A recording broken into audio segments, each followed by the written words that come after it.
Listen, I'll be honest with you. Yeah. I love Jesus, but I drink a little. In the early 2000s, the Ellen DeGeneres Show was daytime TV magic. It was warm, funny, and just a little bit rebellious. A talk show that promised kindness, dancing, and celebrity interviews that felt casual instead of corporate. Ellen wasn't just a host, she was America's friend. But somewhere along the way, something changed. The smiles felt tighter. The laughter felt rehearsed. And behind the curtain of "Be Kind," a different story started to leak out. You didn't see it at first, the cracks were small. A strange headline here, a viral clip there. But soon, the image of Ellen as daytime's feel-good queen began to unravel. The show that once stood for joy became a case study in how fast a brand can implode under the weight of its own hypocrisy. The Ellen DeGeneres Show premiered on September 8th, 2003, created by Ellen herself, along with producers Mary Connolly, Andy Lassner, and Ed Glavin, backed by Warner Brothers Television. It was meant to reinvent the daytime talk format, mixing celebrity interviews, games, giveaways, and Ellen's signature quirky humor. She stood out because she was different. This wasn't the polished, buttoned-up vibe of Oprah or the chaotic bickering of The View. Ellen danced into every episode, cracked self-deprecating jokes, and made people feel like kindness was contagious. It was refreshing. It was fun. It felt human. Ellen wasn't just hosting a show, she was building a brand around her personality. She leaned into being the relatable, goofy friend, the kind of celebrity who could make even A-listers loosen up on air. For years, that authenticity worked. The show pulled in millions of viewers daily, won dozens of daytime Emmys, and became synonymous with lighthearted escapism in a world full of heavy news cycles. At its peak, Ellen wasn't just a host, she was a cultural icon. For over a decade, The Ellen Show dominated daytime TV. It had everything: heartwarming giveaways, viral celebrity games, hilarious scare pranks, and an endless stream of dancing with the audience. The vibe was easygoing and positive, a safe space where everyone got a laugh and sometimes a brand new car. Ellen's interviews became pop culture staples. From Taylor Swift's awkward confessions to Adele's hidden earpiece prank, the show was full of moments that were instantly shareable. It felt like Ellen had cracked the code: make people laugh, make them cry, send them home with a flat screen TV.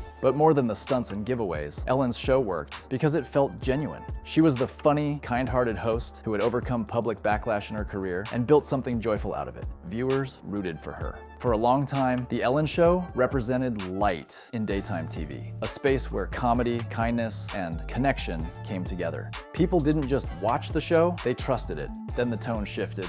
Slowly at first, then all at once. Stories started to circulate. A rude interaction backstage, staff complaints on Twitter, strange viral moments where guests looked uncomfortable. It didn't fit the image. Ellen's whole brand was about kindness. So why did it feel like the kindness only existed when the cameras were rolling?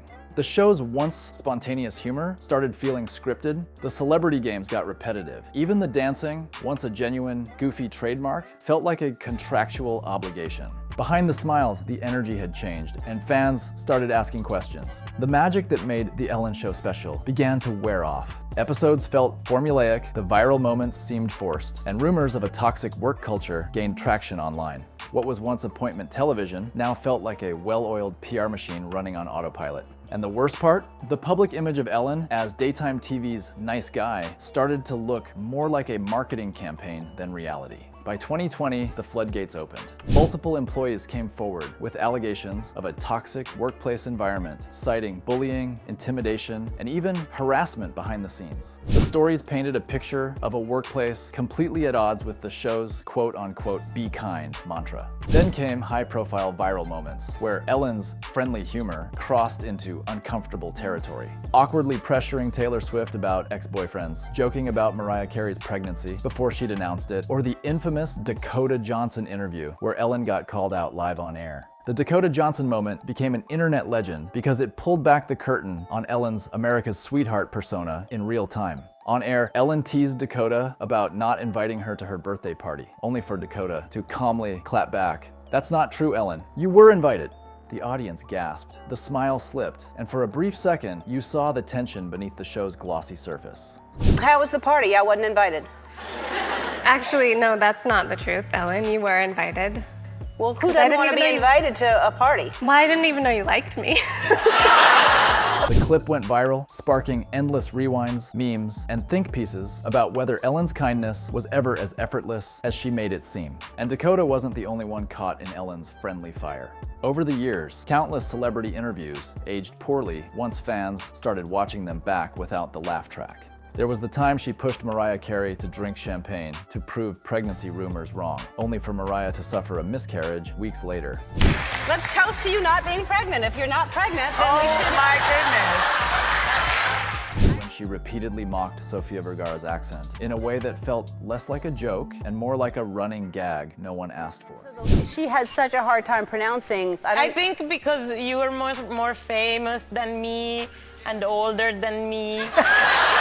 These moments went viral for all the wrong reasons, chipping away at the carefully crafted be kind persona. Viewers began realizing that some of Ellen's humor didn't just toe the line, it jumped over it and asked the guests to laugh along anyway. The controversies snowballed. Former guests and staff accused the show of fostering fear and playing favorites, and social media amplified every uncomfortable clip. Headlines dubbed Ellen the Queen of Mean, exposing a shocking disconnect between the public persona and private reality of the show. What was once a symbol of daytime joy became synonymous with performative kindness and workplace scandal. The backlash hit hard. Ratings plummeted. The show's downfall wasn't just a ratings issue, it was a full-blown cultural implosion.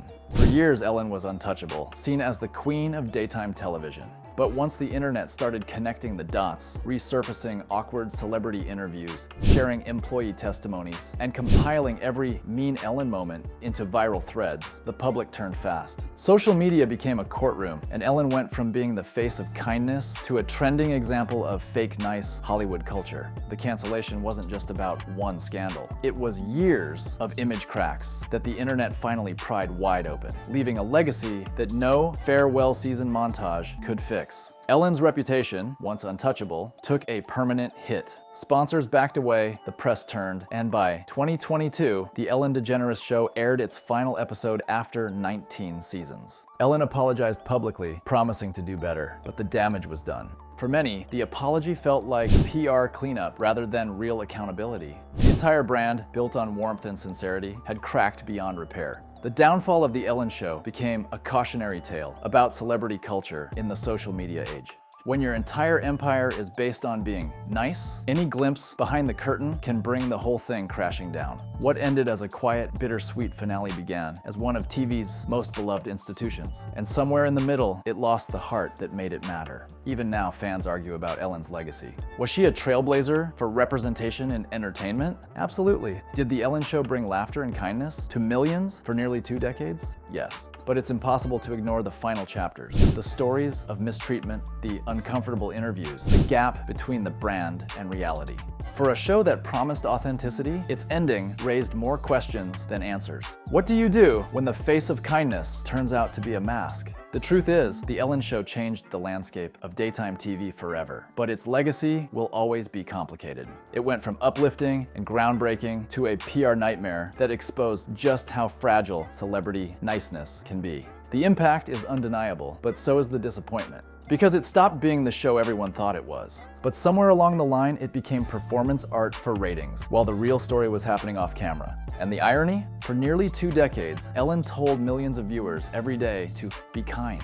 But when the cameras stopped rolling, that kindness turned out to have a time limit. The internet didn't just cancel a talk show, it tore down a billion-dollar facade of forced positivity. The legacy of The Ellen Show isn't the giveaways, the dance moves, or the viral pranks. It's a reminder that even the biggest smiles on TV can hide the ugliest truths, and no amount of free iPads can buy that trust back. And once the truth came out, there was no going back. You can end a show, you can apologize, you can rebrand, but you can't dance your way out of losing people's trust. Live, laugh, love, or whatever the slogan was. All I know is, it's not as easy to clap along anymore.